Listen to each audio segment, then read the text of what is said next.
Welcome back to this channel guys. तो आज की इस वीडियो के अंदर हम आपको सुनाने जा रहे हैं हॉरर स्टोरीज, क्योंकि हम स्टार्ट करने जा रहे हैं हॉरर स्टोरी की सीरीज।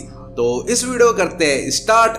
लेके रब्बा तेरा नाम, बोले सोनिहाल, सत श्री अकाल। ये सत्य और आंखों देखी घटना है। हमारा गांव गोंडा जिले में पड़ता था। ये उस समय की बात है जब हमारे गांव में 18-19 साल के लड़कों की शादी कर दी जाती है। उनमें से एक मेरा मित्र भी था जिसकी शादी 3 साल पहले होगी थी, और उसकी जो बीवी थी वो बिल्कुल निडर थी। इसको मैं निडर इसलिए बता रहा हूँ क्योंकि उसकी निडरता उस पर भारी पड़ी। 3-4 साल पहले हमारे गांव में टॉयलेट्स वगैरह होती नहीं थी, तो इसलिए गांव की सारी औरतें सुबह सुबह उठकर लोटा लेकर खेतों में जाया करती थी, और वो भी तब जाती थी जब गांव के सारे पुरुष सो रहे होते थे। कुछ दिन बीत गए तो अब रमाकांत को एक बेटी होती है। उसकी उम्र 8 महीने की होती है, और उसकी जो बीवी है वो सुबह सुबह उठकर खेत में चली जाती है। क्योंकि वो तो बहुत निडर थी, इसलिए उसने हाथ में ना तो चाकू लिया और ना ही माचिस ली।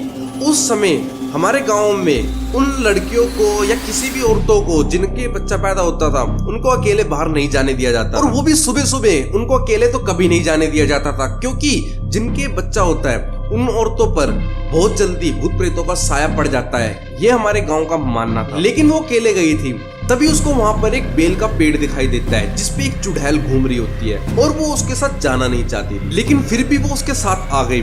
जब उसकी बीवी घर आई तो उसने अपना लोटा खेत में ही फेंक दिया था और बेड पर आकर गाना गाने लगी। बगल में लेटी हुई उसकी बच्ची जोर जोर से रो रही थी, लेकिन वो तो अपना गाने गाने में ही मस्त थी। इतना देखकर रमाकांत बहुत जोर से उस पर चिल्लाया और उसने कहा कि क्या तुम्हें सुनाई नहीं दे रहा कि बच्ची इतनी जोर से रो रही है, उसको उठाओ। लेकिन उसकी बीवी उसको जवाब नहीं देती। तब तक रमाकांत की भाभी आ जाती है और उसे समझ आ जाता है कि ये कौन है, और वो उसे इशारे में बोलती है कि जाओ दादाजी को। इतना सुनकर रमाकांत समझ जाता है कि मेरी बीवी पर किसी चुड़ैल का साया है, इसलिए उसने दादाजी को बुलाने को कहा। तब रमाकांत दादागिरी झाड़ने लग जाता है कि तुम कौन हो और कहां से आई हो। तब रमाकांत बोलता है क्या तुम मुझसे शादी करोगी। इतने में ही गांव के कुछ लोग, पुरुष और महिलाएं आ जाती हैं मजे लेने के लिए। फिर चुड़ैल बोलती है कि तुम मुझसे शादी करने में दिलचस्प क्यों हो, तुम मुझसे शादी करने के लिए इतने उतारू क्यों। रमाकांत झट से बोला कि तुम मुझसे शादी करोगी तो कुछ पैसे धन दौलत तो लाती रहोगी, क्योंकि मैं तो कोई काम धंधा करता नहीं।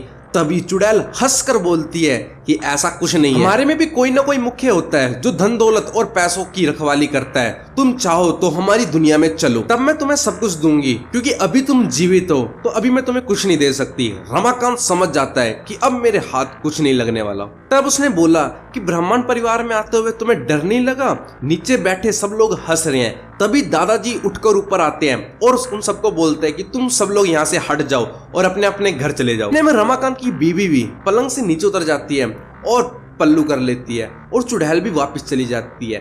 और रमाकांत मन ही मन में पता नहीं क्यों कुछ कुछ बड़बड़ाने लग जाता है कि इनको भी अभी आना था क्या, अगर थोड़ी देर बाद आते तो मेरे पास भी पैसा होता। और रमाकांत दुखी हो जाता है। वैसे आपको हमारी ये स्टोरी सुनकर कैसा लगा नीचे कमेंट सेक्शन में बताएं, और इस सीरीज को हम कंटिन्यू करने वाले हैं, तो इस सीरीज पे अच्छा प्यार दें, ढेर भरा प्यार दें, और कमेंट सेक्शन में हमको बताएं कि हम और किस टॉपिक्स पर वीडियो बनाएं, या इससे हटके भी कुछ कैटेगरी लाएं जैसे फनी टाइप वीडियोस और इस टाइप की। बाकी हॉरर सीरीज तो हमारी चलती रहेगी, इसकी हम एक प्लेलिस्ट बना देंगे। तो वीडियो करते हैं एंड मिलते हैं किसी नेक्स्ट वीडियो में।